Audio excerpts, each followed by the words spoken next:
জানেন আমি এই এই মাত্রই আসিয়া পৌঁছার পরে দেখলাম আমার যে ওয়ার্ডের এবং আমার এলাকার যে নেতৃবৃন্দর যে ভালোবাসা দেখে আমি আসলে যে আমার জবাব দেওয়ার কিছু নাই। এখানে আমার সম্মানিত সভাপতি জনাব নাসিম হোসেন সাহেব এসেছেন, আমাদের সিলেট মহানগর বিএনপির যিনি দিন রাত অক্লান্ত পরিশ্রম করে যাচ্ছেন, আমাদের সাধারণ সম্পাদক জনাব এমদাদ চৌধুরী সাহেব আসছেন, আমাদের সিলেটের কৃতি সন্তান সদর উপজেলার সহসভাপতি আলাইকুম।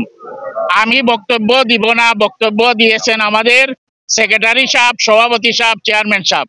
আমি আপনাদের কাছে সবার কাছে কৃতজ্ঞ।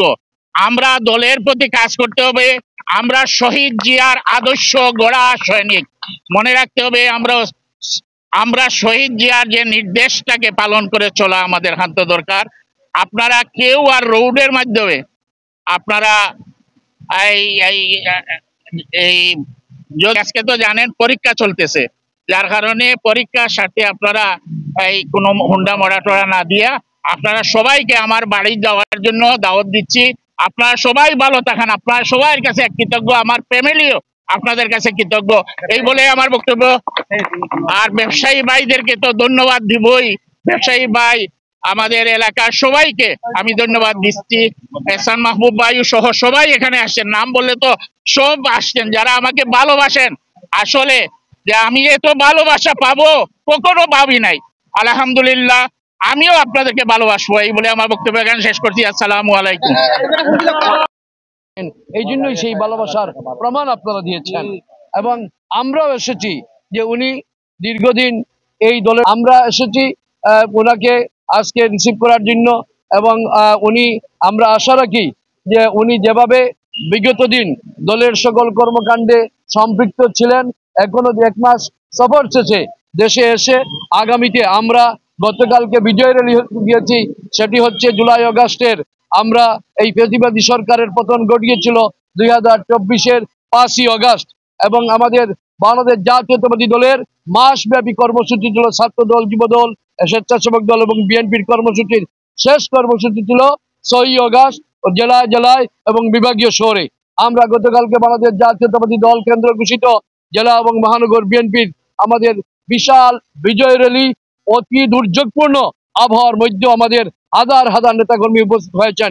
ঠিক তেমনি ভাবে আগামী দিনে বাংলাদেশ জাতীয়তাবাদী দলের যিনি আমাদের সিলেট 1-এর প্রার্থী, আপনারা জানেন সিলেটের গণমানুষের নেতা জনাব খন্দকার আব্দুল মুক্তাদির সাহেব সিলেট 1-এর প্রার্থী। আমরা সবাই দানের শীষের পক্ষে, বেগম খালেদা জিয়ার পক্ষে, তারেক রহমানের পক্ষে, খন্দকার আব্দুল মুক্তাদির সাহেবের পক্ষে আমরা সবাই কাজ করব। এটা আজকের এই প্রত্যাবর্তন আমির হোসেন সাহেবের প্রত্যাবর্তন আমাদের অঙ্গীকার হোক। আর আমি আমার বক্তব্যের শেষ লগ্নে একটাই স্লোগান ধরবো, সেই স্লোগান যেন আপনারা সবাই ধরেন। আরে ভাই, আমাদের কোনো প্রতীক আছে নাকি?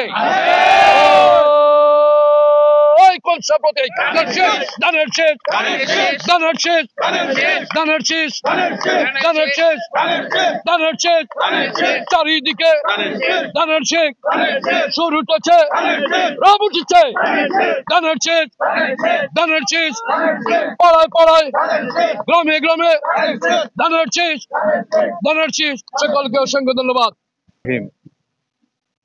আমাদের সকলের অত্যন্ত প্রিয় আমির হোসেন ভাই তার পারিবারিক সফর শেষে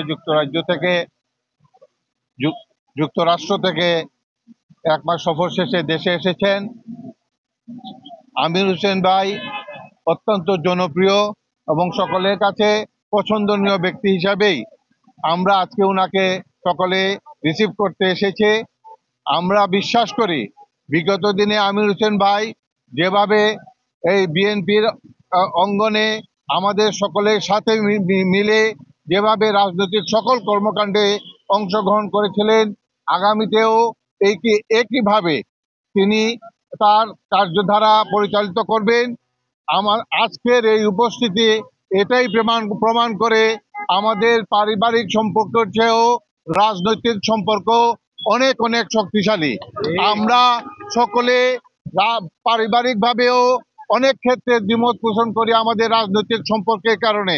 কাজেই আমি আমির হোসেন ভাইকে আর আগামী দিনে আরো সফলভাবে তার সকল কার্যক্রম পরিচালিত করবেন সেটা প্রত্যাশা করছে।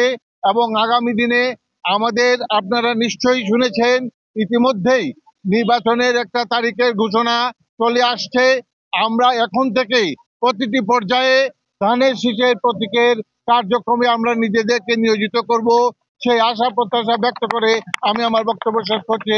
খোদা হাফেজ। বাংলাদেশ জিন্দাবাদ। বাংলাদেশ জাতীয়তাবাদী। জাতীয় সংসদ নেতৃত্বে ৯ নং ওয়ার্ড বিসমিল্লাহির রহমানির রহিম। প্রথমে আমি আল্লাহ তাআলার কাছে লাখ লাখ শুকরিয়া আদায়